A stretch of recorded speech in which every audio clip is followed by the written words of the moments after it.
Bonjour, bonjour, na balandinho sur la radio télévision. Bonjour, bonsoir, ça dépend de l'information oyo. Toujours au pays de la province de Katanga, ndenge to lobela, la minute oyo province de Katanga, eza kimiate. Ba kata Katanga, ba kote na kata province ya Katanga. Bande konangai, ba congolais, congolaise, et si kanyo so zoami, ba information oyo to pesi bino, ezaki mukolo ya lobby, ba prisonnier ya prison ya Kasapa, ba kimaki, lokola ba kimaki na butu. Masasi ebetaki makasi esilaki wana te bakiti na ville province ya Lumbashi na côté ya poste babeti masasi bazwi na RTNC na minute oyo toza kolobela bino Katanga eza moitié na maboko ya ba mai peuple congolais mboka na biso ekomi mingi na ba makambo ya ba insécurité tolobaki déjà makambo ya insécurité na province ya Katanga topesaki ba information ya bakonzi que Katanga na biso ekomi insécurité bato balola butu moi balola te pona masasi bande kobeta ma mi baza koyiba makasi lelo awa toloba na bino bakangami oyo bakangami bango balate wana na Kasapa bakangami wana babimi balongwe na Kasapa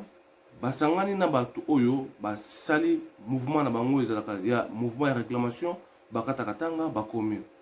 toyebi te bakonzi ya mboka mukano nini oyo bakozwa po bameka kofandisa ba peuple congolais wana oyo batomboki bafandisa basolala bango pona minute oyo tolo wana bino masasi eza kobetama makasi na ville province ya Lubumbashi eza province moko province commerciale oyo jamais tokondima eza na ba désordre peuple congolais partout ezali eza information oyo topesi bino tokotiela bino babilili oyo eza kopase eza babilili ndambo oyo eza kopase parce que moyen moto azwa babilili nyonso complet eza te mais tozwa babilili mike ya kolakisa bino kino Lubumbashi actuellement eza na kimia te yango biso awa toza bapanzi ya sango toza communiquer na peuple esika nyonso problème ezali il fallait tozwa to dénoncer yango po kimia ezala partout bande kona ngai ba insécurité tozoloba chaque fois ba insécurité toloba chaque fois yango oyo ekomela biso problème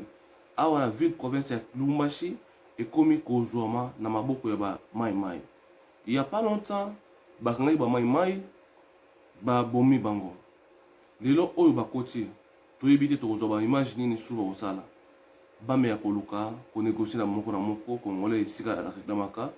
droit na ye to problème na ye asantiki neza mabe gouvernement bakozwa ba négocier na bango ke babandaka kolekisa moko na moko ndenge esamaki liboso esala masuni wana te parce que eza toujours kolela pasi ya ndeko na yo oyo balekisa ye kaka ndenge wana mpona koréclame badroit na bango oyo baza kodéclame parce que moto nyonso eza Congo démocratique toza na démocratie moto aza na droit ya koloba mais kokende kosala mabe nde eza mabe yango toye kolakisa ba image oyo bomona ndenge bandeko na biso wana bakatakatanga bakoti na oyo esalami na butu mais eza ya moke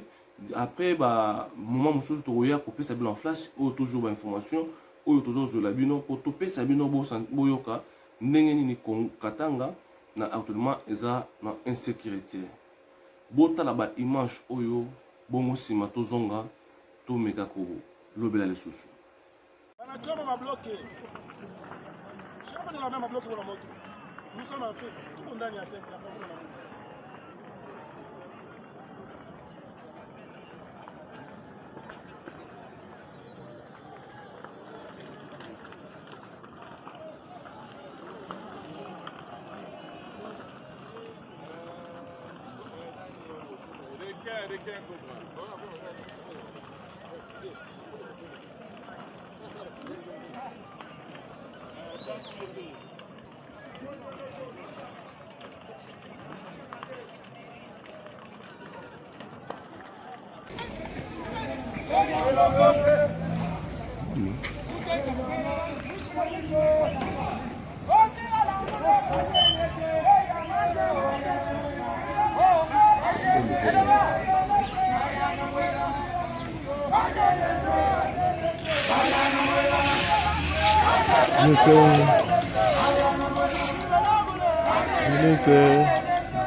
Maimai anaanza kukimbia sasa.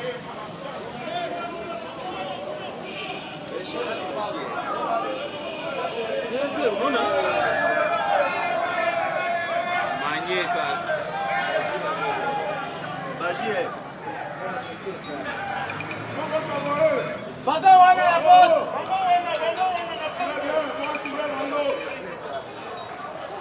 Hizi nafaa kwanza sasa.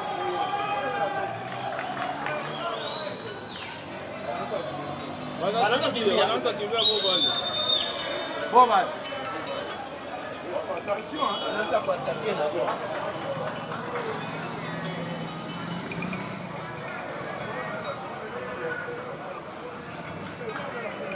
bandeko na nga baimage yango wana toza koloba mais tozwi na précision te parce que tozwi nano kolo mouvement wana te toyebi nano te mais tozwi eza flash information comme kaka nde ezoso passe yango tozwi yango tolakisi yango na population baoyo nyonso bacongolais esika bazali bazwa deja information ya koyeba keno na katanga actuellement mwa kimia eza te yango topesi bino message wana l'air ekokoma bavideo ekocircule tokozwela bino kolakisa bino susu mpe tokotangela kolo mouvement wana eza nani ebiloko nini baza na posa koreklame parce que eza malamu kofandisa bato kozwa na bango ke kokende koillumine bato oyo baza koreklame toka na bango eza bien te quel que soit niveau ya colère mais tolinga bamanaka kofandisa bango parce que ekomi 3 fois bayaka bazongaka mais oyo